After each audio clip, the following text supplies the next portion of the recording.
Chapter 1. A small, weak boy. Tikrit, 1138.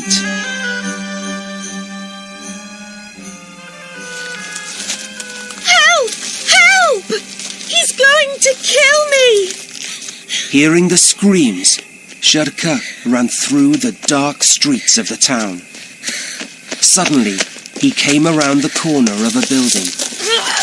A soldier was holding a knife to a woman's neck. Her eyes were wild and afraid.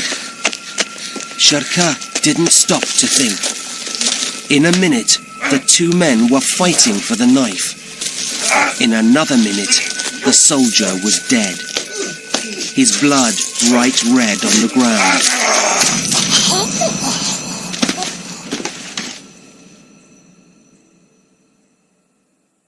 Late that night, Ayub heard a soft knock at the door.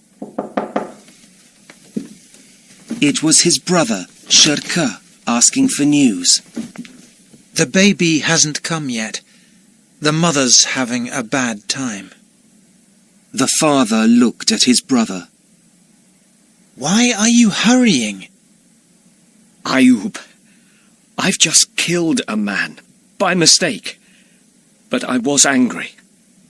Sharka, why did you do this? It'll be difficult for us here in Tikrit. The man's family will make trouble. I couldn't stop myself. While I was coming home, a woman called out for help. A soldier was going to kill her. I didn't want to hurt him. It was an accident. But now Governor Zinji says that all our family must leave at once, or we'll be in danger. Oh, Sharka, you're a fighter. You're stronger than most men. But when you're angry, you stop thinking. It's always been this way. But I can't leave until the child arrives. Just then they heard a cry. Ayub hurried away to the women's side of the house.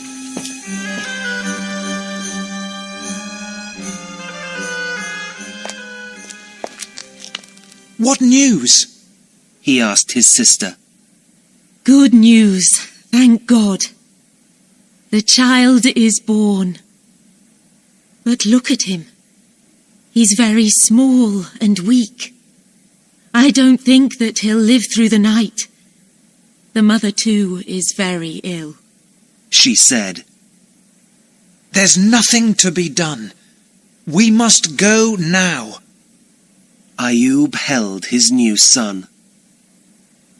I'll call you Yusuf, because you must find a new life away from where you were born, like the prophet Yusuf did in Egypt long, long ago. Baalbek, 1145. Please tell us the story again. Please. The three brothers were with their father, Ayub, in the garden of his fine house in the old town. Turan Shah, the oldest boy, was next to his father. Yusuf, now 7 years old, held Aladil, the baby, in his arms, and sat as near as he could to listen. Ayub smiled and began. 6 years before our Yusuf here was born, I was near the river Tigris, catching some birds for your mother to cook for dinner. Suddenly, I saw a man on the other side of the water. He was having trouble running. He had blood all over his face and clothes, but he still carried his sword. Behind him, I could see many soldiers riding fast horses. I thought quickly. Near me was a small fishing boat.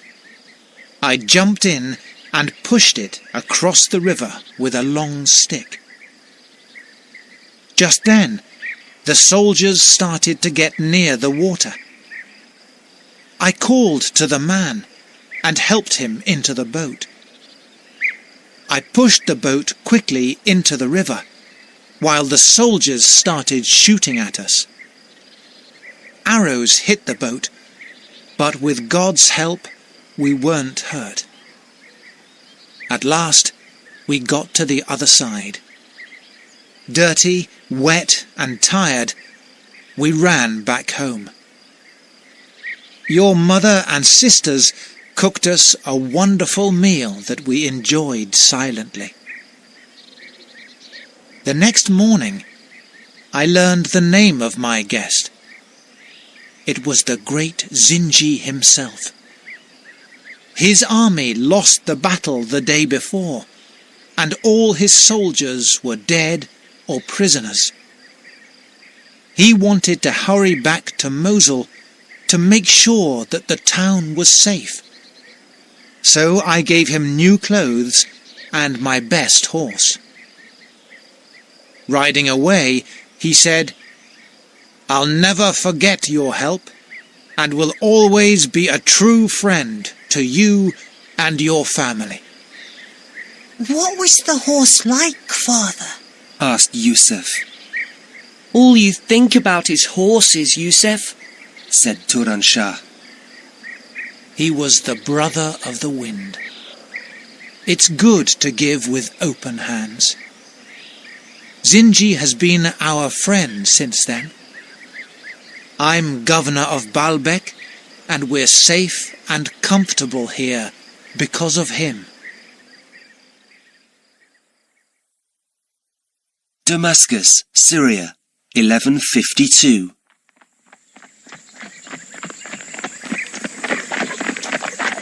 Yusuf, you must come now.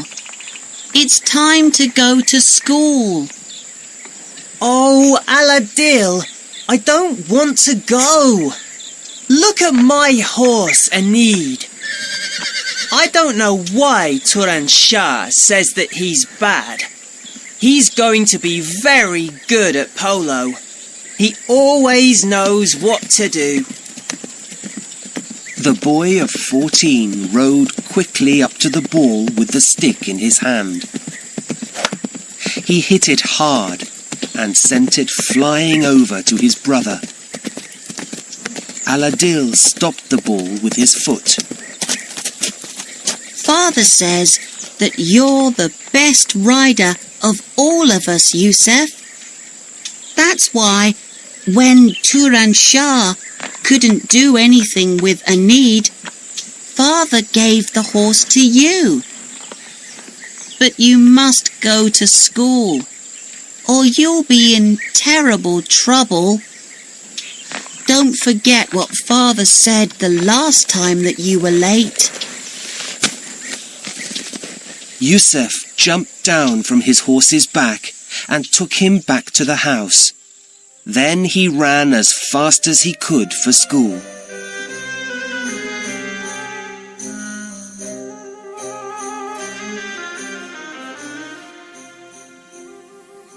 The old teacher looked up angrily when Yusuf hurried into the room. He was very late. You'll have to stay this afternoon to do all the work that you've missed, boy. Yusuf sat next to Turan Shah.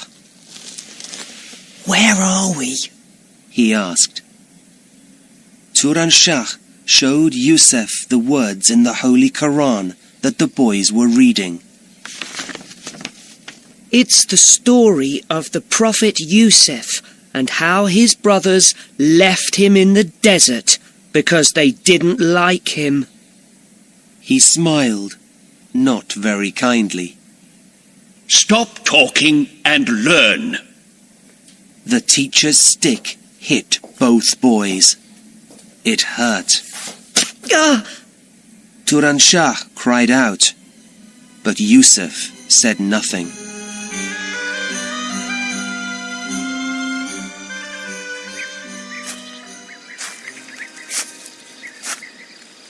"What am I going to do with you, Yusuf?" said his father later that day. "Your teacher tells me that you're clever and quick to learn, but that you're never at school. I know that you're always with the horses, but you're not a child anymore. You must learn to be a man and a soldier. I'm going to send you to my brother, Shirkah.